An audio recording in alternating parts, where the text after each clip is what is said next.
Hello, what is up everybody? Today is the fourth installment of KnowledgeGainz, and I'm really excited to share with you some of the new things that I've learned this past week. Some new news is that I currently have a website. I just made it today, actually. It'll be down below. It'll be linked. Still working on it, but I have my book list on there, and I have the video links as well. And I'm also going to be posting some like blog posts or some really small snippets from the books that I'm reading that week, and you can look into those as well before the videos come out. So yeah, you guys can kind of take this journey with me. I'm literally applying the lessons I learned from this book right now as we speak, and we can see if it works out for me. Hopefully it gives you guys some hope and some motivation and some drive to do things on your own, just to take a risk, man. What do you have to lose? If I fail, I fail, you know? I learned from it. And without any further ado, let's get into it. So today, I'm going to be talking about 3 different books, and I've been reading these all on and off, piece by piece throughout the week. The first book and the most recent is the Decision book, and it's kind of a ton of different models to help you make a better decision, essentially.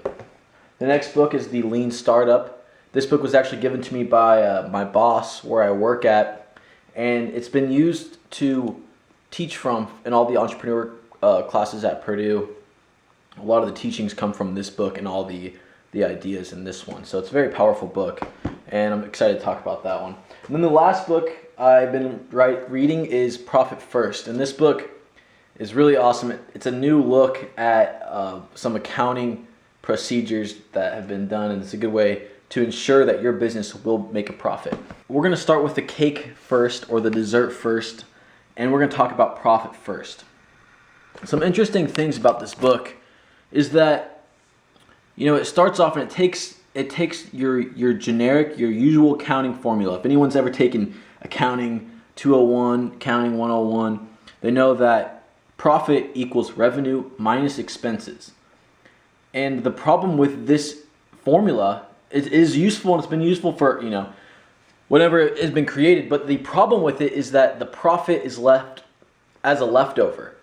And it's a human tendency, as when revenues increase, we tend to spend more. We tend to buy things that we don't need in order, it's just a human tendency. Like say you got $1,000 in your bank account, you're probably going to go out and buy a bunch of stuff, right? Your expenses are going to increase, and proportionally. Also, there is a good correlation between how much your revenues are going to increase and how much your expenses will also increase. So this can be really dangerous for a company who's starting out. You see, their profit is a leftover. It's just kind of left behind after the expenses are made. So what this book, the whole idea behind this book is rearranging that formula of revenue minus expenses equals profit, and make it so that revenue minus profit equals expenses. See, the idea is that you will take out your profit first, hence the title of the book. But no matter what your revenue is, you're taking out your profit first. That way your expenses cannot be correlated with your revenue, right? When you have income, when you have revenue coming into your company, you should set up different bank accounts so that the money is automatically withdrawn. You see this in 401ks and things of that nature, as retirement plans, that money's getting taken out, but you don't really see it. So it's not really there to you. You kind of ignore that money. Then at the end of the month, whenever you have your payroll automatically taken out for your employees, and pay yourself first. You're going to pay the most costly expenses first, like your rent and your materials. But beyond that, some of these expenses are just extra things that you just think you need. But in reality, they can be cut and you will survive.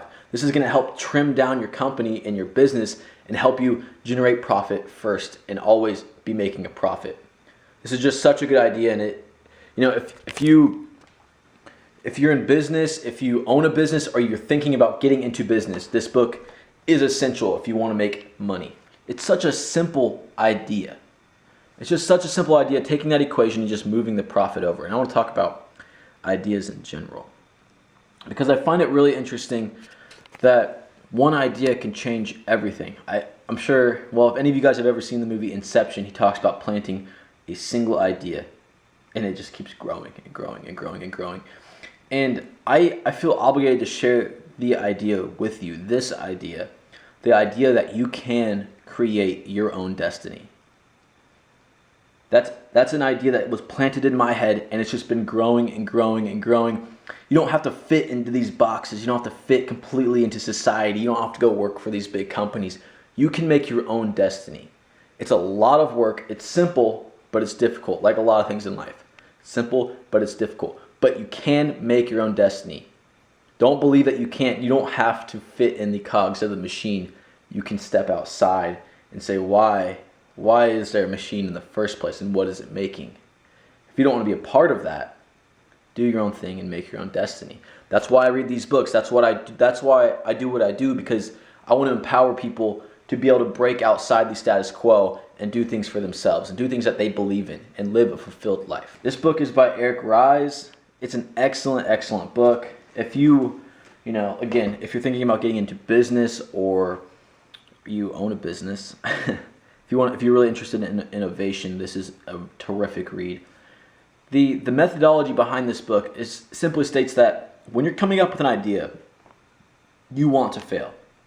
And it's basically saying your first idea will not be the final product. You have to go out and talk to customers and experiment and fail and fail and fail and reiterate all of that sequence till you get to your final product. A lot of people think that the first idea they get is the one they're going to stick with, and that is almost never true. It's interesting because this guy, he owned a company, he owned a tech company, and they were doing like some virtual reality games. They spent like 18 months, maybe it was 3 years, working on a program for virtual reality, and they got it all perfected, and they give it to the customer or the test group, and the test group is, why do I want this? So they have to go back to the drawing board. They just wasted 3 years. We're trying to optimize our time. We only get 24 hours in a day, and if it's basically a rat race. We're all racing against each other. We're all racing against Father Time. So things that can save you time, and reading books like the Lean Startup, he's bringing in these accounts of his mistakes. Learn from his mistakes so you don't have to learn from your own. You come up with your idea, experiment, test it, fail, revise that idea, and then try again. And keep doing this. Keep gathering more information from your customers, because you you want to make things that your customers want. You don't want to spend your time making things that just you want and then there's no market for it. It's such a high, I think it's like 47% of startups fail because there's no market for their product. And that's a shame. So do your research and expect to fail. And when you do fail, pivot to a new idea. Pivot to something that the customers were kind of leaning towards. You give them an example of something. Maybe you give them a prototype. They're like, yeah, this is really cool, but I wish it had this as well. And you say, okay, let me go back to the drawing board. Let me think about, what I could do to maybe implement this. And your idea will gradually over time, it will shift and change and mold into something that is way more marketable and way more valuable. So from the 50 strategies, the 50 models from this book, I'm going to be talking about two. And the first one is called the Eisenhower Matrix. The book states that President Dwight D. Eisenhower said that the most urgent decisions are rarely the most important ones. He was considered a master of time management, if you will. And this model, we have urgent on the x-axis and important on the y. See, in the upper left quadrant, we have it's not urgent, but it's important. And we'll decide when you'll do it. You decide when you'll do it. It's not urgent. When you have urgent and important, you do it immediately. When it's urgent and not important, you delegate it to somebody else. And when it's not important and not urgent, you will just do it later. This diagram brings in a lot of good points, because usually the things that are important but not urgent are the most important things. Mainly because there's nothing pressing you to do them. So, it's basically saying do the hard things when it's easy. Because it's hard to do the hard things when it's hard. Like, say you want to read a book. When's the easiest time to read a book? Well, what about when you're going to bed? What about 10 minutes before you go to bed? That's easy, right? You just pick up a book and read for 10 minutes and fall asleep. When it's hard is when you have exams going on, when you have homework due, and, you have all these other factors, things coming in, right? Just do what's hard when it's easy. That's a very valuable lesson that you should take away. I'm not perfect at it. I try my best, but we're all human, right? We all have tendencies to slack and to be lazy and just to hang out and watch TV, be with friends and things like that. So don't deprive yourself of these basic human functions, but do what's hard when it's easy. Very simple idea, and it could really revolutionize your life. The second model I have is called the rubber band model. And you can see this guy, he's got 2 bands on him. And this model is used to figure out where you're trying to go. And, you know, this is something similar to like pros and cons, except it's saying that what's pulling you and what is holding you back. And you need to weigh both of these things. And it's not saying that either one is good or bad. Things that are holding you back could be good, and things that are pulling you could also be good, and they could also be negative as well. So determine both of these aspects in your life, and it's going to help you figure out where you need to go. There's just so many models in this book. I can't cover them all, and I personally haven't covered them all yet. But it's a book I wanted to show you guys in case you were really interested in it. It can really help. It can help you out. So I want to take the last few minutes of this video and talk about something that I'm trying to implement into my life. And I tried to think about just one idea a week and just ponder it for an entire week and see how far that idea can progress by just me thinking about it. And the idea started off very simple. I think it was like on Sunday or Monday I was walking around.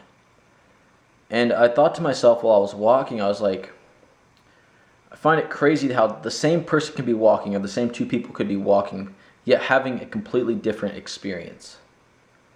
And then I kept pondering, I kept thinking about it.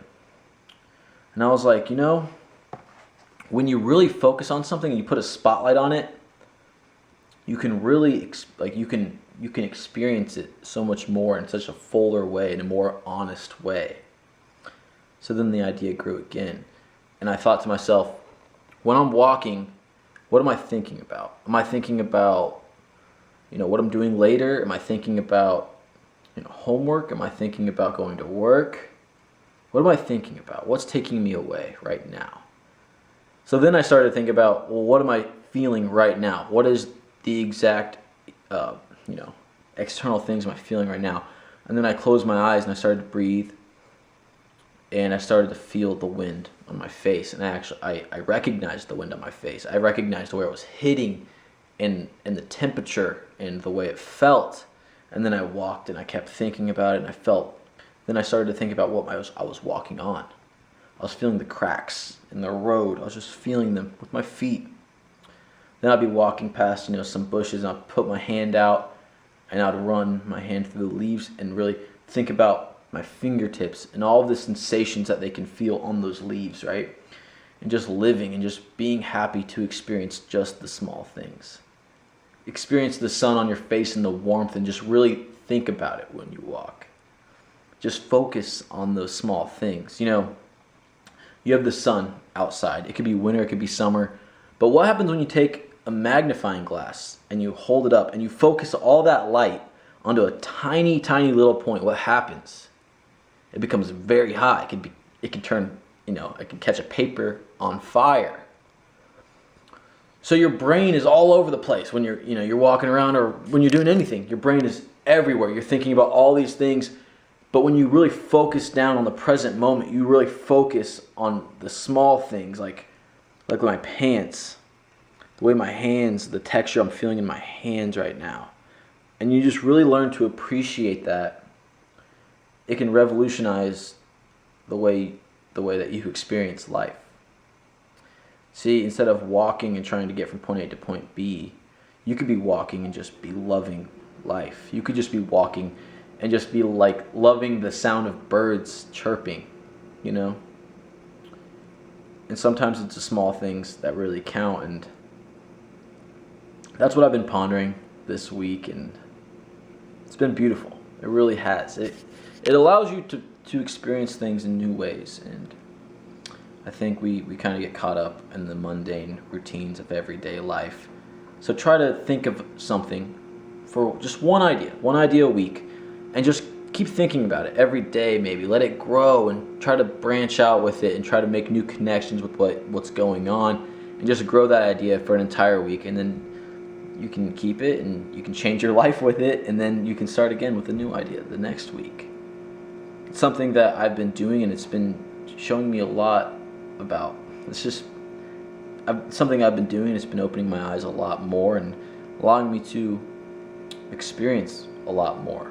You see, we can all have the same experience, but whatever you put that spotlight on, it's whatever you choose to put that spotlight on is what's going to get the most focus. We have so much capability for our sensations, and our hearing and our senses are so much more powerful than we think.